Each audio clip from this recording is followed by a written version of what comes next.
Hello. This video is intended to show how I have met the requirements for the NMRA Achievement Program's Certificate for Model Railroad Author, and to provide some helpful tips for those wishing to do the same. The requirements for any of the Achievement Program certificates may be found at the NMRA's website, which is www.nmra.org. Once there, pull down the tab for Education and select Achievement Program and then Categories. The various certificates in the Achievement Program fall into 4 different categories, and the Model Railroad Author Certificate is in the category of Service to the Hobby. It focuses on the publication of railroad-related and model railroad-related articles in print magazines, NMRA publications, and electronic media. Let's have a look at the specific requirements. So the first one is to prepare and submit material on any of the following subjects: model railroading, prototype railroading, applicable to modeling, or NMRA administration, for example, officers or committee reports. The material being claimed must be the work of the author, photographer, artist, or draftsperson who is applying for the certificate, and a total of 42 points must be earned from a combination of material in the following areas: published articles, so that's printed or electronic media, live clinics, such as are held at conventions, division events, and so on, and electronic publications, which are publicly available on the internet. The second requirement is to submit a completed Statement of Qualifications, known as an SOQ, which shall include a list of all material claimed, giving the subject matter, the name of the publication or place of presentation, dates, and handouts. One example of a model railroading article is a layout feature.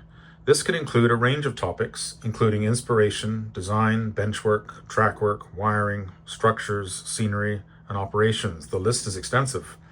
This article on my layout was published in Model Railroad Planning 2009, which is a Kalmbach publication. Another example of a model railroading article is one focusing on a particular modeling project. Typically, these articles describe the materials and methods employed. This article, describing a remote control car in N-scale, was published in Railroad Model Craftsman, which was a Karstens publication. Any model railroading topic will meet the requirements. This article looks at computer interfaces and decoder programming, and it was an installment in a regular column for N-scale magazine on DCC topics. It is also possible to submit articles for NMRA divisional newsletters. This article by my friend Kyle Gardner appeared in the 7th Division PNR's Bulletin Board monthly newsletter. The 3-part article describes his construction of a scratch-built O-scale combine. Articles published in NMRA regional or national publications, such as the PNR's monthly Switch List newsletter, earn additional points for the author. Another way to earn points towards the author certificate is to present a live clinic at a division event or at a convention. NMRA-sponsored events are worth more points, and regional and national events are worth more than division events. Live clinics can also be used to earn points towards the Association Volunteer Certificate, but they can only be claimed once. Evidence of your live clinic can be provided with a copy of your clinic handout, or by using excerpts from your clinic presentation, such as your slideshow, PowerPoint, and so on. Articles which are published in electronic media, such as on the internet, may also be used for credit, provided that the material is accessible to the public. These earn the same points as published articles in regional publications. Important to note that no more than half of the points required for this certificate may be claimed for electronic media, so you do have to have some print articles as well as electronic. For those who may not have attempted an article before, let's look at the requirements for an article and the process involved in getting an article published. Most publications are eager to receive material, so I do encourage you to give it a try. We'll use an article that I submitted to N-scale magazine as a sample for the next few slides. The first step in preparing an article is almost always to draft the text. Publishers refer to this as the article copy. This should be prepared in a word processing application such as Microsoft Word. Publishers usually prefer that you keep formatting to a minimum as they will import your text into their layout software. Have someone proofread your text for errors, because they will usually find items you have missed. The example seen here is the first page from an article I submitted to N-Scale magazine in 2012. You will also require photographs to support your article, and more on how to do that in a minute. If you are writing about a modeling project, you will want to take photographs as you progress, and be sure to include at least one photograph of the completed model. The photographs seen here are for that article published in N-Scale magazine, and they illustrate the range of photographs suitable for a construction article. The captions for your photographs should be drafted in a separate Word file. The photographs should be clearly identified, for example, numbered, photo 1, photo 2, etc., and this will facilitate referring to them in your text. These captions are for that same article in N-Scale magazine. Taking photographs for articles is far less intimidating these days with modern digital technology at our disposal. You do need to ensure that the subject of your photograph is in focus and that it is well lit. The latest mobile phones are capable of taking adequate photographs for publication so long as they are saved at full size. In these images, I'm using my iPhone on a tripod to take photographs for a YouTube video. When using a mobile phone for photography, consider using an additional light source which will improve the performance of the camera on the phone, and also be sure to save your images as actual size. The best tool for article photography remains the SLR digital camera. Your choice of lens depends on the type of photographs you're taking. Typically, layout photography often requires a wide-angle lens, while model photography is best accomplished with a macro lens.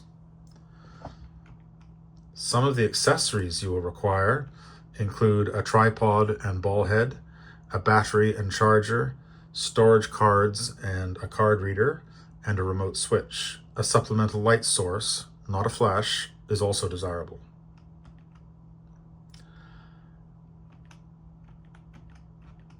As mentioned, a wide-angle lens is often best for layout photography. It can provide the effect of the reader being in the layout room. In this photograph of an 11 by 13 room, most of the layout is visible. You will need to use a tripod for your camera, as the focal requirements for model railway photography usually require a longer shutter speed. When photographing multi-deck layouts, a camera bar can be used to cantilever the camera over the lower deck. In this photograph, I am documenting a modeling project at the workbench. The camera is on a tripod, and I'm using a supplemental light source to illuminate the subject. A wide range of software programs are now available for editing images after recording them. However, it is best to leave your photographs as unaltered as possible, as the magazine's layout artist will typically make any desired adjustments for print. Now let's talk about the reasons why photographs might be rejected for publication. If you can avoid these, your chances of success with your photography will be better. The first one is that the focus is too soft. That often occurs because of camera shake, which is why we use a tripod. Another is that the principal subject is too light or too dark. The subject is dominated by shadows. There might be background clutter, or there might be just a general lack of interest as no clear subject. If you are shooting for electronic publication, social media, or web hosting, a large file size is not required, and a medium-sized JPEG will usually be sufficient. However, if you are shooting for print publication, such as books or magazines, then the maximum file size is desired, either a full-size JPEG or TIFF format. Cropping can be used to adjust the composition or to remove unwanted clutter.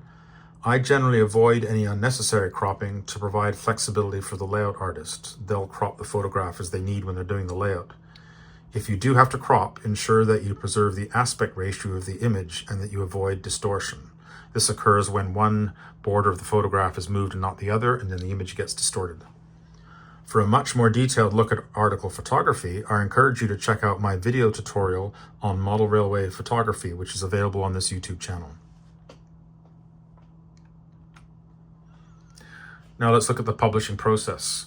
When you want to publish a magazine article, it typically goes like this. The first step is to contact the publisher to verify that they are indeed accepting articles for publication. And then if the publisher offers guidelines for article submissions, it's a good idea to get a copy of that so that you can submit everything according to their guidelines.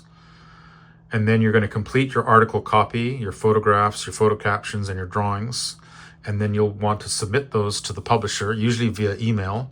Now, with large photographs, that's a problem. So you will need to use a file transfer platform such as Dropbox or WeTransfer, which will allow you to send large images to the publisher. And then the publisher will have your article proofread, possibly edited. It'll then be passed to a graphic artist who will actually prepare the layout as it's going to appear in the magazine.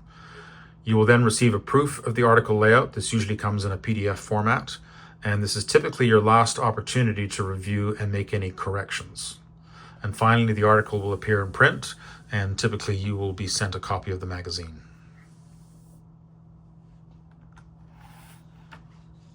All of the Achievement Program certificates require a completed statement of qualifications. Some SOQs also require supplemental evidence. The Model Railroad Author SOQ requires a record and validation form which lists your articles, the publications and dates, and the points they are eligible for. Now, when I applied for my author certificate, our division AP coordinator was required to send copies of the articles to the regional coordinator. So it was necessary for me to scan the articles, save them in PDF format so that they could be sent via email. I share this with you just in case you run into the same problem. So there you have it. After submitting your articles and your SOQ forms, you will receive a certificate like this one. The author certificate, as I mentioned, is in the category of service to the hobby, and in providing articles to our model railroading or NMRA publications, you are doing exactly that. Most of these publications are eager to receive submissions, so do give it a try. Thank you for watching. I hope to upload additional videos as I work my way through the various requirements for the Achievement Program certificates. Bye for now.